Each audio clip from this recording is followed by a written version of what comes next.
So, Bridget, I loved reading your article in Camping Magazine about unconscious bias, and I would love to just ask you, like, what do you view as unconscious bias? Because there's so many different biases, and then how does that play in a camp setting? Yeah, thanks, Dan. I appreciate that. So I think a lot of times people think that bias is a character flaw, but it's really how your brain functions and processes things. So our brains categorize in less than 120 milliseconds. It's basically, you've heard the saying a blink of an eye, right? So 100 to 400 milliseconds is a blink of an eye. That's how quick your brain is processing based on visual dimensions of or perceived dimensions of diversity. The visual ones that are gender, race, age, right? So we walk into a room, we see somebody, our brain is automatically putting it into a box.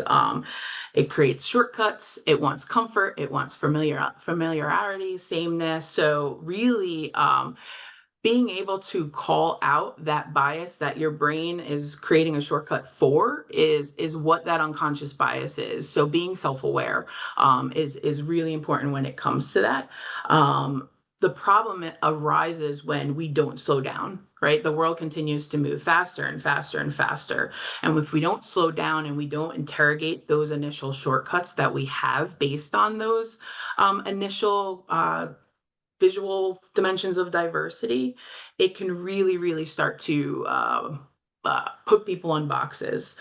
Camp moves so fast, right? We all know how fast camp moves, and it's hard to slow down. But in a leadership position in camp, the impact of not slowing down could really affect how we're hiring, how we're supporting campers, uh, the perspectives that are being elevated, how we treat our staff. So it really can have a negative effect if we don't slow down, interrogate those unconscious biases when they pop up in our brains. Yeah, it's so funny you bring up slowing down. When you said that, I instantly thought of all the moments where it was I could never slow down, right? Like things were jam packed, whether I was working at a day camp or an overnight camp. It just constant go, go, go. So for you, do you have a trick, either mental or even physical, that you do to get yourself in that mindset to do that? It takes time, right? So it's really being self-aware and looking in the mirror, which is sometimes hard for people. I'm somebody who has really dedicated the latter part of my life to this DEIB work, and I have such a passion for it. And it's hard even for me to be like, whoa, that was an unconscious bias, right? But the more you learn, the more you educate yourself on it, the more you're going to recognize when they pop up. And that's the key, is really that vulnerability, with your team, with your programs, with your families, to be able to be like, whoa, yeah, that was an unconscious bias. How do we move past that? Because what's going to happen is when these unconscious bias pop up, these moments will shape whether someone feels welcome or excluded, whether it's a staff member, whether it's a family, community member, right? So these moments can very quickly start to shape either a welcoming and inclusive environment or a place where people feel like they don't belong. That they could do to make themselves a better leader in this domain?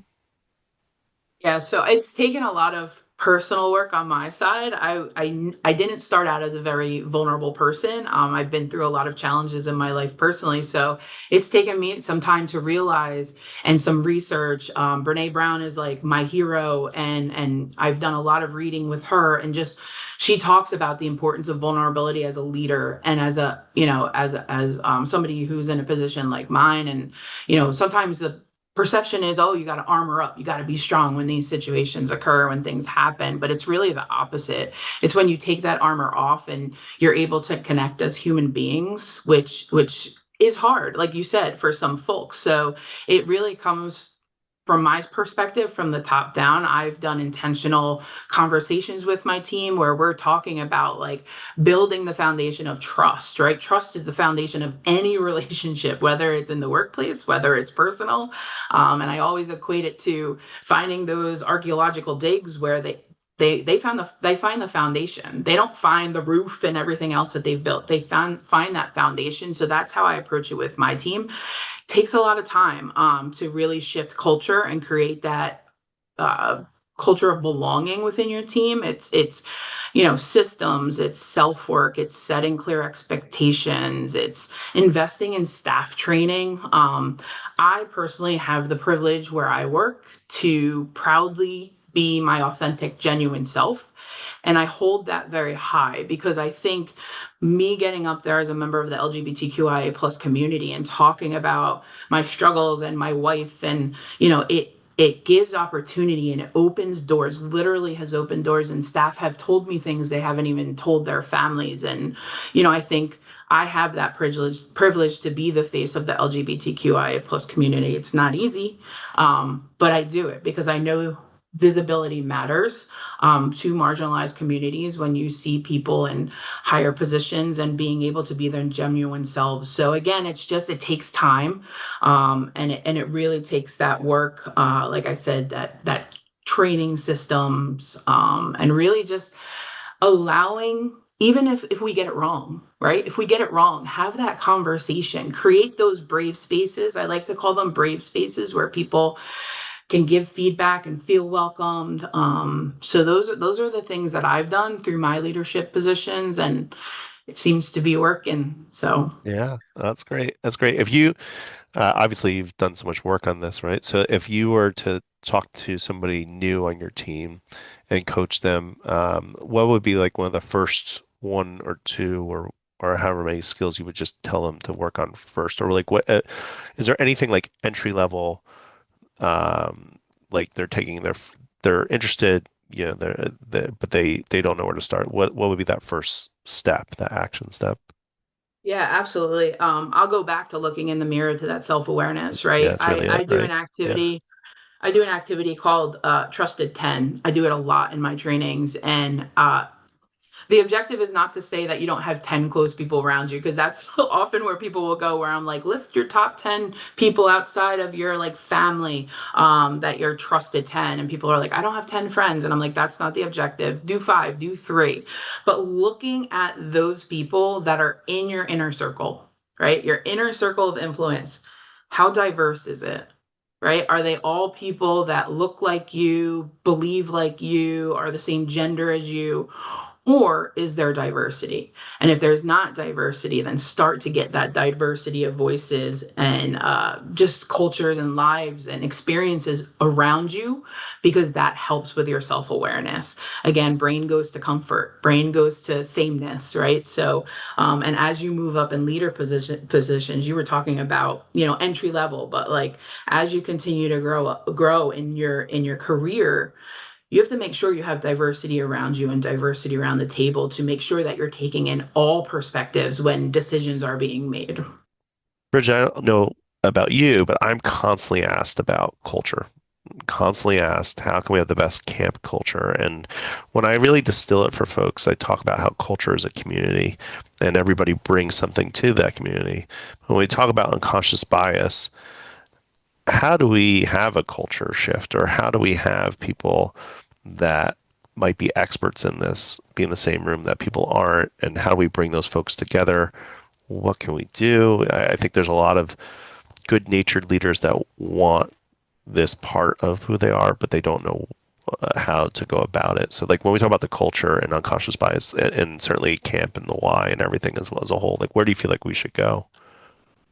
Well, I think it's important to keep in mind that bias work is an ongoing journey. It's not going to change overnight. Creating that culture of belonging and inclusivity, it's not going to happen overnight. So I try to approach it with intention and humility, knowing the goal isn't perfection, because it's never going to be perfection. Again, we all have unconscious biases, and it's a matter of that self awareness, but it's keeping track of the progress. It's keeping track of the partnerships and the accountability, creating that culture of accountability. So if something does come up, or, through your perspective, this doesn't seem right, to be able to say something, right?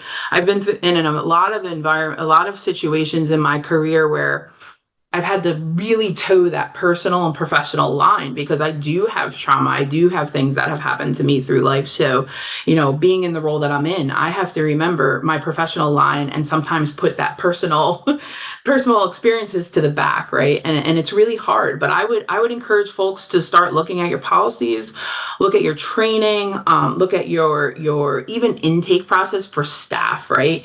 Are you unconscious bias show up the minute you read someone's resume. The minute you read their resume and you're seeing the name, you're seeing the address where they live, you're making guesses about ages of when they graduated, right? Do blind resume checks, right? Where if you have a hiring team, take that information off and just look at their skills, look at their experience.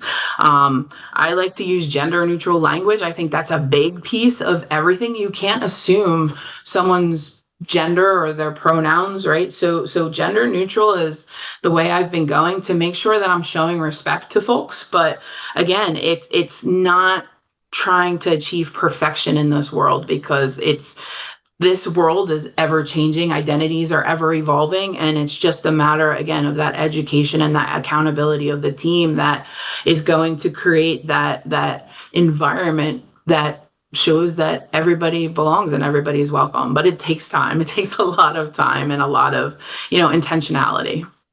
Yeah. So funny. You mentioned at the top, right? Like it's not just about checking boxes, it's a journey. And I feel like sometimes that's what some folks want it to be. They want it to be, okay, we are officially unconsciously biased. Like, and that's, like they want a little certificate, they want to hang on the wall or they have the LinkedIn status about it. And it's hard. It's a real paradigm shift. Do you find that's a major hurdle in this work? Yeah, it's a lifelong journey and you have to be committed to it. Your team has to be committed to creating that environment. You have to be committed personally to making those changes. And, we've all like, I mean, I could talk about this for hours, Dan, but it's like when you talk about all the influence that we see in a day, whether it's social media, whether it's on TV, whether it's people saying things, and it's being able to dissect that. And the brain has to create shortcuts. But again, it's staying on that journey is really that commitment piece. It's got to be commitment not only from you as a leader, but you have to have that commitment from the organization or the team, or start to create that team that's going to commit to it to make sure that there's that belonging and inclusivity in your camps.